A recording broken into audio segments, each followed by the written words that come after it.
जय हिंद दोस्तों। आज हम पढ़ेंगे सादृश्य के बारे में। ये जयमंगलाकृत यशोधर पंडित के द्वारा जो सूक्ति लिखी गई थी रूपभेद प्रमाणानि में, उसी में ये चौथा स्थान नहीं, पांचवा स्थान रखता है सादृश्य, जिसको वहां पे सादृश्यम के नाम से संबोधित किया गया है। उस सूक्त में सादृश्यम शब्द आया हुआ है। सादृश्य की जगह पे हम इसके बारे में चर्चा करेंगे। सबसे पहले तो सादृश्य में ही इसका अर्थ भी छुपा हुआ है। सादृश्य मतलब होता है जो जैसा दिखता है, जो दृश्य जैसा दिखे उसको वैसा ही बना देना, जैसा दिख रहा हो वैसा कृत्य कार्य कर देना सादृश्य कहलाता है। और सादृश्य को अन्य शब्दों में इसका अर्थ देते हैं एक जैसा।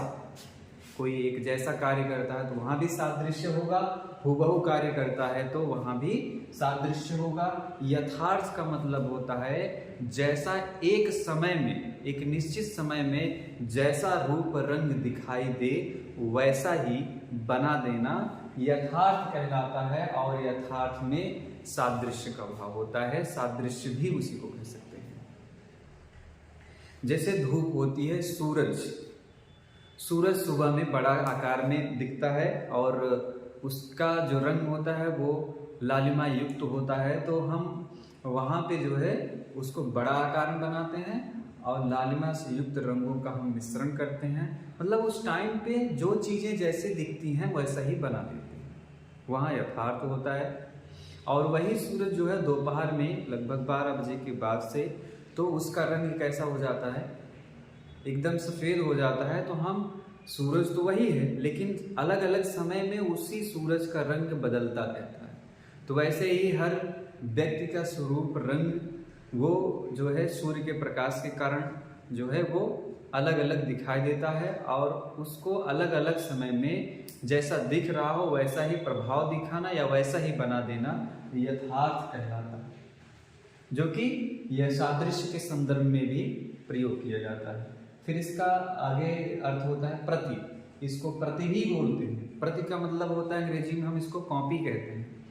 आपको पता होगा कि आप जब अपना डॉक्यूमेंट्स लेके जाते हैं कहीं पे तो वहाँ पे आप फोटो कॉपी करवाते हैं या कॉपी करवाते हैं, बोलते हैं इसकी कॉपी कर दीजिए। कॉपी मतलब नकल करना होता है। नकल को ही हम यहाँ पे हिंदी में प्रति कहते हैं। इसके बाद जुड़वा क्या है। अब ये शब्द थोड़ा सा अजीब लग रहा होगा, जुड़वा। तो जुड़वा का मतलब होता है एक जैसा रूप ही। भाई खास तरह से बच्चों में ये शब्द प्रयोग किया जाता है, जुड़वा बच्चे। तो जुड़वा बच्चे का मतलब है एक जैसे ही दिखने वाले बच्चे जुड़वा होते हैं। एक जैसे ही रूप जहाँ पे हो वो जुड़वा हो सकते हैं। तो वो उसी के संदर्भ में ये शब्द भी जुड़ा हुआ है। और इसके अलावा अंग्रेजी में ट्विंस भी कहते हैं, क्लोन कहते हैं, कॉपी कहते हैं, फोटो कॉपी कह सकते हैं। तो बहुत सारे शब्द हैं जो कि सादृश्य के संदर्भ में ही प्रयोग किए जाते हैं। चाहे इन सबको, जैसे एक जैसा चित्र बना हो तो उसको क्या कह सकते हैं। यानी चित्रकला के 6 अंगों में कौन सा शब्द आता है जो कि एक जैसा हुबहू यथार्थ प्रति जुड़वा के स्थान पर प्रयोग हुआ है, तो वहां पे सादृश्यम होगा। ठीक है। अब आगे पढ़ते हैं सादृश्य के प्रकार। वैसे एक लाइन में आपको दिख ही रहा होगा, विषय सादृश्य है, रंग सादृश्य है, रेखा सादृश्य है, ध्वनि सादृश्य है, रूप सादृश्य है, भाव सादृश्य। एक एक करके हम समझेंगे। पहले तो विषय सादृश्य क्या होता है। जैसे एक पेंटिंग कंपटीशन है, उसमें बहुत आर्टिस्ट आए हुए हैं, सबको एक विषय दिया जाता है कि चलो ठीक है आप लोग जो है एक आम के पेड़ का चित्र बनाएंगे। सभी को एक ही विषय मिला, आम का पेड़। अब सब आम का पेड़ बना रहे हैं लेकिन सब में अलग अलग होगा भाव, मतलब अलग अलग रंग भर देंगे, अलग अलग जो है आकार हो जाएगा, अलग अलग उनकी टहनियाँ हो सकती हैं, अलग अलग उनकी माप हो सकती है, अलग अलग जो है रेखाएं हो सकती हैं, बहुत बहुत भिन्नता हो सकती है।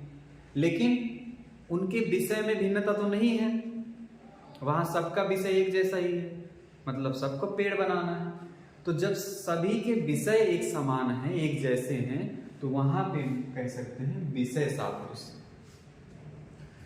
दूसरा है रंग सादृश्य। रंग सादृश्य का मतलब है जहां पे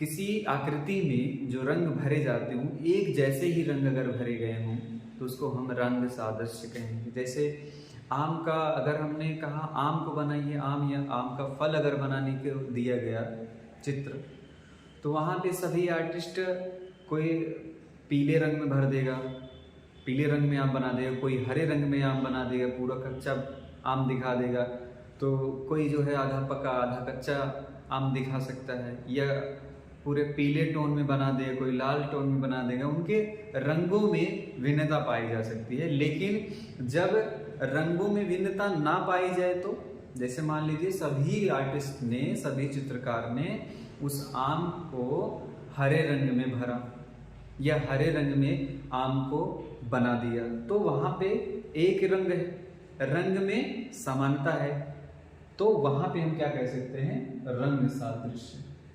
एक शब्द सही अभी आया यार कि समानता भी कह सकते हैं, यहाँ पे समानता,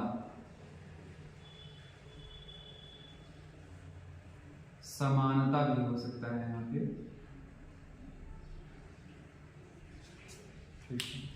इसके बाद ध्वनि सादृश्य का मतलब होता है जब ध्वनियों में समानता हो।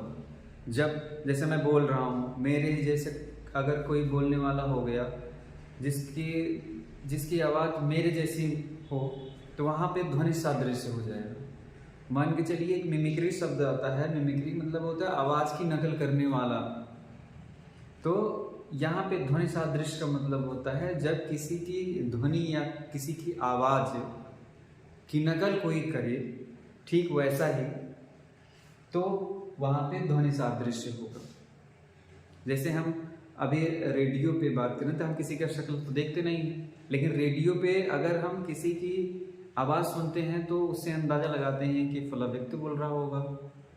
तो वहाँ एक ध्वनि की फ्रिक्वेंसी होती है जो हमारे माइंड में एक स्मृति बनाती है।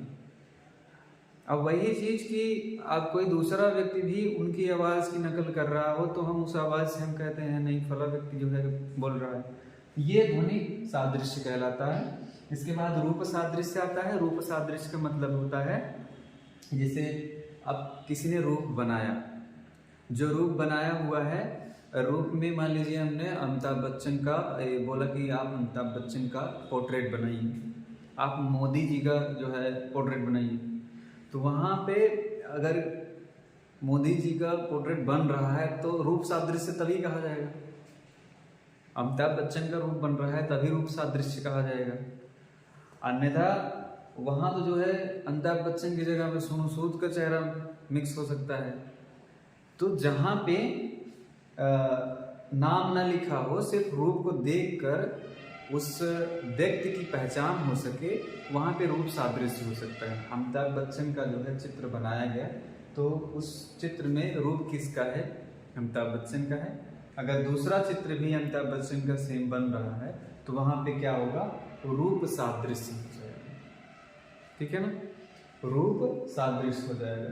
इसके बाद भाव सादृश्य होता है, जिससे जो भी कलाकार होता है या जो भी व्यक्ति होता है जो काम करता है, मतलब जो भी कार्य करता है, वो किसी न किसी भाव में आकर ही काम करता है। तो जो भावना उस कार्य को करने वाले के अंदर में थी, अगर उसी भावना से कोई दूसरा भी वैसा ही कार्य कर रहा है, उसी भाव से कर रहा है, तो उसको हम कहेंगे भाव सादृश्य।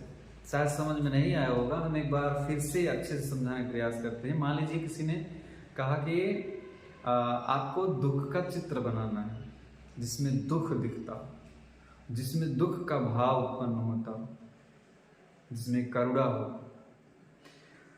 तो एक आर्टिस्ट ने बना दिया और दूसरे आर्टिस्ट ने वैसा ही चित्र बनाया और भाव वैसा ही जगह।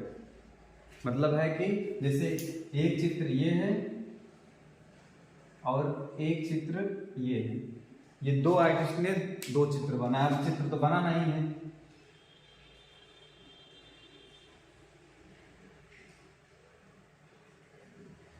चित्र दोनों ने बना दिए।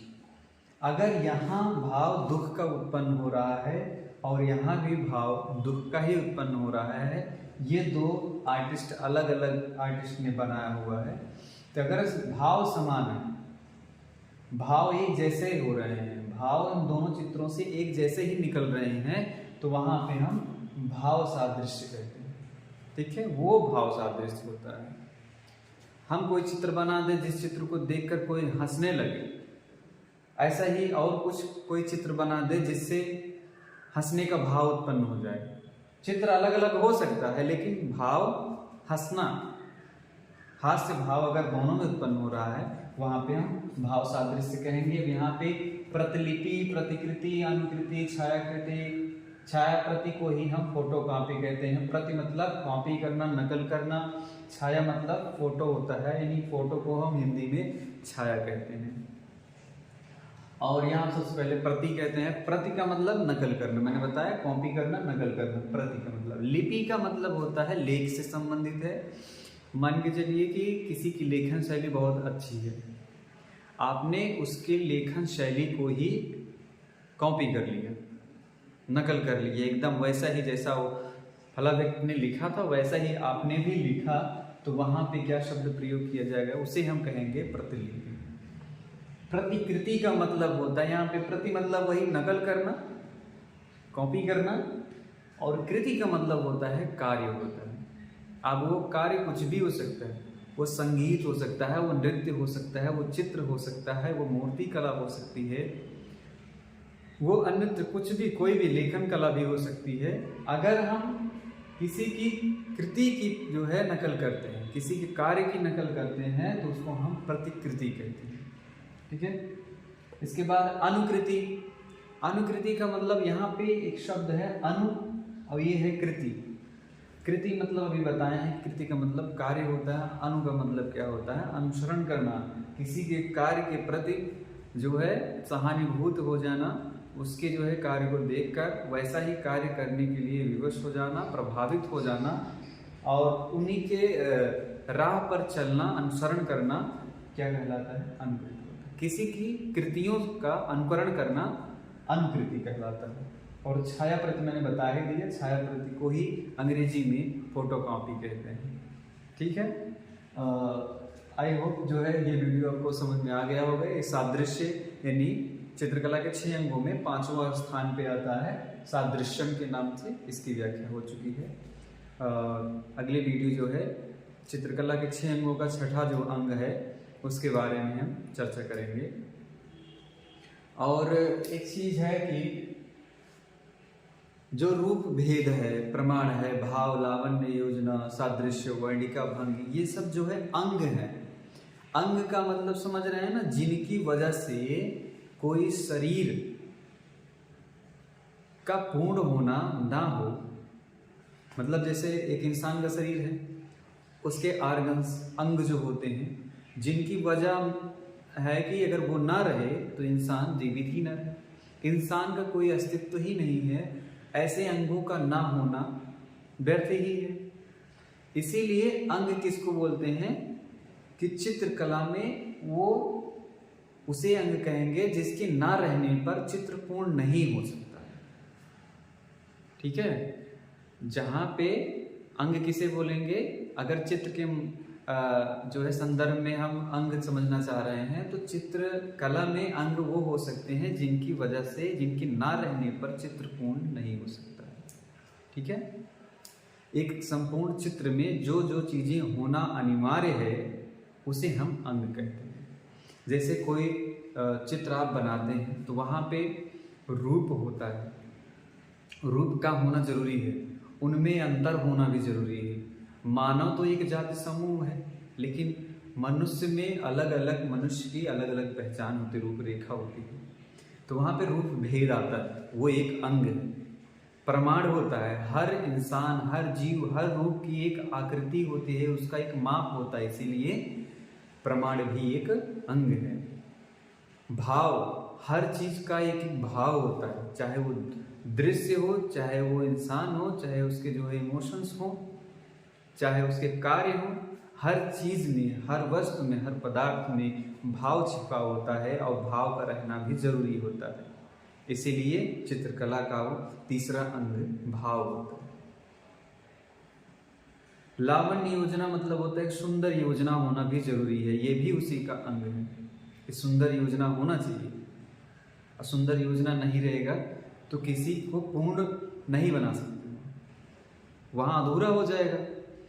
अब हम सादृश्य के बारे में बात करेंगे। अब सादृश्य होना जरूरी है। हमने किसी इंसान को बनाने का प्रयास किया तो इंसान ही तो लगना चाहिए, या किसी एक व्यक्ति को बना रहे हैं तो वो व्यक्ति ही पहचान होनी चाहिए ना उनकी। इसीलिए सादृश्य का होना भी जरूरी है, सादृश्यता होनी चाहिए। मोदी जी का चेहरा बन रहा है तो मोदी ही बनने चाहिए। सादृश्यता नहीं रहेगी तो फिर मोदी का चेहरा है या नहीं है, कौन डिसाइड करेगा। तो यहाँ पे जो है वो चित्रकला के अंग में 5वां स्थान इसका भी है। वर्ण होता है, हर चीज का एक रंग होता है और बिना रंग के कोई चीज है नहीं। इसीलिए जो है हम इसको चित्रकला के 6 अंग में 6वां स्थान देते हैं और ये उसका अंग है। अगली पीढ़ी जो है वर्णिका भंग के बारे में बताएंगे। तब तक के लिए धन्यवाद।